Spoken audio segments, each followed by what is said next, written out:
พากถึงลูกค้าเด้อเนาะมื้อนี้เนาะพอค้ามาอัปเดตเนาะโครงการดินแบ่งขายเนาะถ้าว่าลูกค้าอยากได้เนาะดินอยู่หลัก21เด้อลูกค้าเด้อ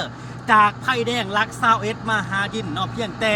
2นาทีเด้อลูกค้าเด้อเนาะเป็นทางเนาะเขามาสะดวกเด้อลูกค้าเด้อถ้าว่าลูกค้าเนาะอยากได้ดินงามราคาถูกเนาะติดกับบ้านคนเดือนคนเด้อลูกค้าเด้อให้ลูกค้าสังเกตเนาะดินเฮาเนาะที่ว่ากำลังบุกกำลังเบิกเด้อลูกค้าเด้อมาก่อนเนาะลูกค้าจะได้นอนนาทางเด้อลูกค้าเด้อมาก่อนเนาะมีสิทธิ์เลือกเนาะมาซ่าเนาะญาติลูกค้ามาท่านเด้อลูกค้าเด้อเนาะเพราะว่าโซนที่ติดกับนาทางลัดเนาะนาทางลัดเนาะของเป็นทางหมู่บ้านที่ว่าอยู่ใกล้กลางบ้านคนเดือนคนเด้อลูกค้าเด้อถ้าว่าลูกค้าชานใด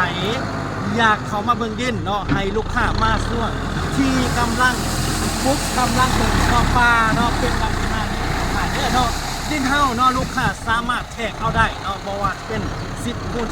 20คูณ20หรือว่าไร่นึงเด้อลูกค้าเด้อเนาะสำหรับคลิปนี้เนาะพอค้าเนาะส่งพารวยเนาะหากถึงลูกค้าเนาะที่อยู่ต่างคงต่างแขงหรือว่าลูกค้าเนาะบ่สะดวกเข้ามาเบิ่งดินเทื่อลูกค้าสามารถเนาะเบิ่งคลิปนี้เนาะแล้วโอนจองก่อนล่วงหน้า5 ล้านอีกเด้อลูกค้าเด้อ5 ล้านอีกเนาะลูกค้ามักโลกใดโซนใดเขามาเลือกเอาเลยเนาะเพราะมาส่วนที่พอค้าเนาะบุกเบิกเปิดใหม่เด้อลูกค้าเด้อมาก่อนเนาะมีสิทธิ์เลือกเนาะเพิ่นว่าเนาะมาซ่าได้โซนข้างหลังเด้อลูกค้าเด้อ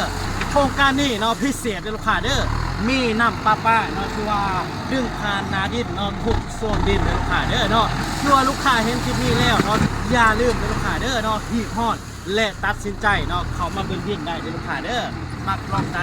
อย่าลืมเนาะ